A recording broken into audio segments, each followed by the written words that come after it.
Hello friends, welcome back to my YouTube channel.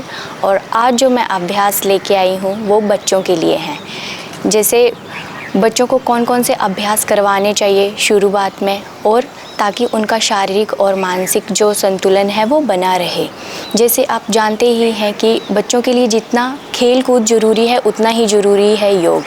क्योंकि कई लोग जो हैं वो खेल में तो बहुत अच्छे होते हैं लेकिन पढ़ाई में बहुत ही कम उनका ध्यान लगता है, इसीलिए योग उनके लिए बहुत ही ज़रूरी है। जैसे आप जानते हैं कि आजकल के बदलते लाइफस्टाइल में बुजुर्ग ही बीमार नहीं पड़ते हैं, बच्चे भी बहुत सारी गंभीर बीमारियों का शिकार हो रहे हैं। जैसे कि आप जानते ही हैं कि जो योग है वो हमारे शरीर को, तन और मन को स्वस्थ रखता है।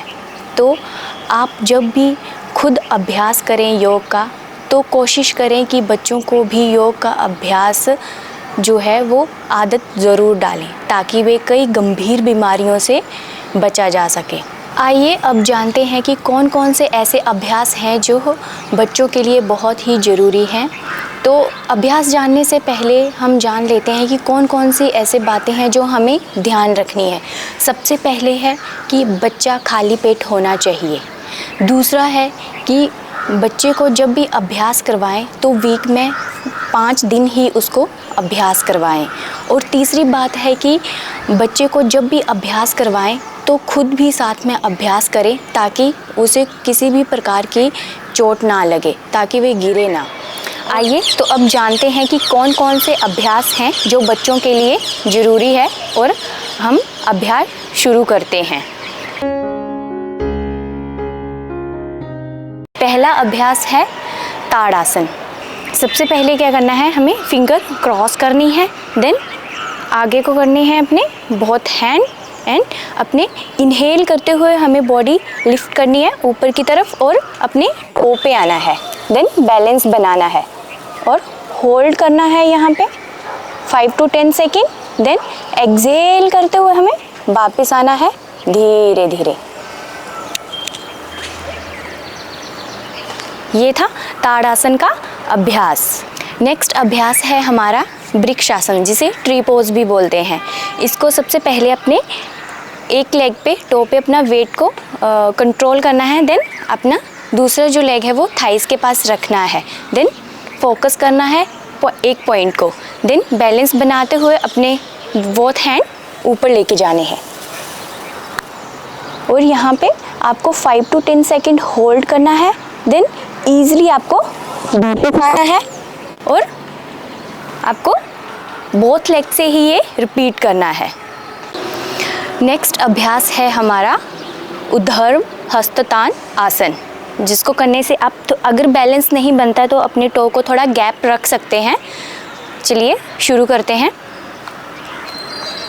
बोथ हैंड को स्ट्रेट करेंगे, देन इनहेल करते हुए ऊपर जाएंगे और हल्का सा पीछे को बेंड करेंगे और एक्सेल करते हुए वापस आएंगे। नेक्स्ट आसन है हमारा नटराज आसन, जिसे हम डांस पोज भी बोलते हैं। चलिए इसका अभ्यास करते हैं। हमें क्या करना है, एक लेग पे बैलेंस बनाना है और अपोजिट लेग को होल्ड करना है एंकल से। देन फोकस करना है आगे को। देन धीरे धीरे हमें बेंड होना है जितना बैलेंस बन जाए। देन होल्ड करना है 5 to 10 सेकेंड और वापस आना है धीरे धीरे। आपको यही जो है वो दूसरी लेग से भी रिपीट करना है। नेक्स्ट अभ्यास है हमारा त्रिकोण आसन, जिसे हम ट्रायंगल पोज भी बोलते हैं। इसके लिए हमें बोथ लेग अपने कंफर्ट के हिसाब से खोलने हैं। देन हमें अपना एक टो जो है वो बाहर की तरफ करना है। देन हमें बोथ हैंड शोल्डर के लेवल के खोलने हैं। देन डाउन जाना है धीरे धीरे, बैलेंस बनाना है और अपने पाम को देखना है। होल्ड करना है यहाँ पे 5 to 10 सेकेंड। देन धीरे धीरे आपको वापस आना है, और यही जो अभ्यास है हमें दूसरी लेग से भी करना है। नेक्स्ट अभ्यास है हमारा अधोमुख शवासन, जिसे हम पर्वतासन भी बोलते हैं।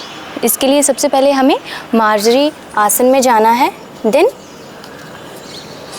इनहेल करना है और एक्सहेल करते हुए हमें अधोमुख शवासन में जाना है और होल्ड करना है हमें 5 to 10 सेकेंड और धीरे धीरे वापस आना है।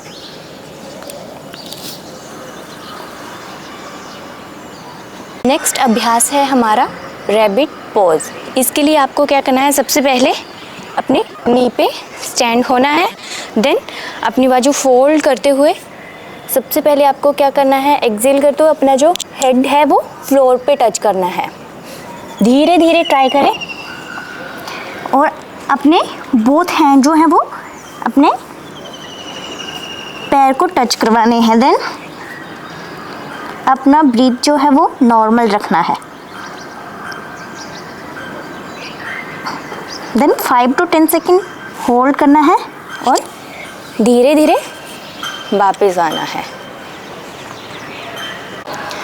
हमारा नेक्स्ट अभ्यास और लास्ट अभ्यास है तोला आसन, जो बच्चे बहुत ही इंजॉय करते हैं इस आसन को। तो सबसे पहले हमें क्या करना है, पद्मासन में आना है, देन जो हमारे बोथ पाम है उसे फ्लोर पे नी के पास टच करवाना है, देन अपनी बॉडी को ऊपर की तरफ लिफ्ट करना है और अपनी स्विंग करना है अपनी बॉडी को ऐसे। इसे स्टार्टिंग में कम सेकंड में होल्ड करवा के स्विंग करवाएं, देन धीरे धीरे 5 to 10 सेकंड इसका अभ्यास कर सकते हैं और बाद में ये टाइम जो है वो ज़्यादा कर सकते हैं इस अभ्यास को। इस आसन में एक बात आप ध्यान रखें कि शुरुआत में बच्चों को पद्मासन लगाने में प्रॉब्लम हो सकती है, तो आप धीरे धीरे उनसे पद्मासन लगवाएं 5 सेकंड के लिए, 10 सेकंड के लिए और फिर धीरे धीरे इसका टाइम बढ़ाते जाएं, तभी पद्मासन प्रॉपरली उनका लग जाएगा। आइए अब जानते हैं कि ये जो हमने सब अभ्यास किए ये बच्चों के लिए कौन कौन से फ़ायदे देंगे, कौन कौन से बेनिफिट्स हैं जो बच्चों को मिलेंगे। सबसे पहले है कि बच्चों को शारीरिक और मानसिक संतुलन बनाए रखेंगे। संतुलन बनाने के साथ साथ ये शारीरिक और मानसिक शक्ति को भी बढ़ाएगा। और दूसरा है कि ये बच्चों के सेल्फ कॉन्फिडेंस को बढ़ाएगा। तीसरा है कि जिन बच्चों को थोड़ा पढ़ाई में मन नहीं लगता है, फोकस नहीं बनता है, ये बच्चों के फोकस को भी बढ़ाएगा। और सबसे ज़रूरी बात, जो बच्चे बहुत चिड़चिड़े होते हैं, जो बच्चे बहुत गुस्सा करते हैं, तो ये उनके मन को और दिमाग को शांत रखेगा। और जो बच्चे जिनकी छोटी हाइट होती है, ये बच्चों की हाइट को भी बढ़ाएगा।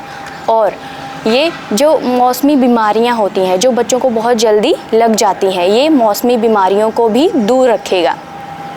ये जो सब अभ्यास मैंने आपको बताए, ये अपने बच्चों को ज़रूर करवाएं ताकि ये सब जो फ़ायदे हैं, जो बेनिफिट्स हैं, वो आपके बच्चे ज़रूर ले सकें और डेली इन अभ्यासों को रेगुलर अपनी डेली लाइफ में करें।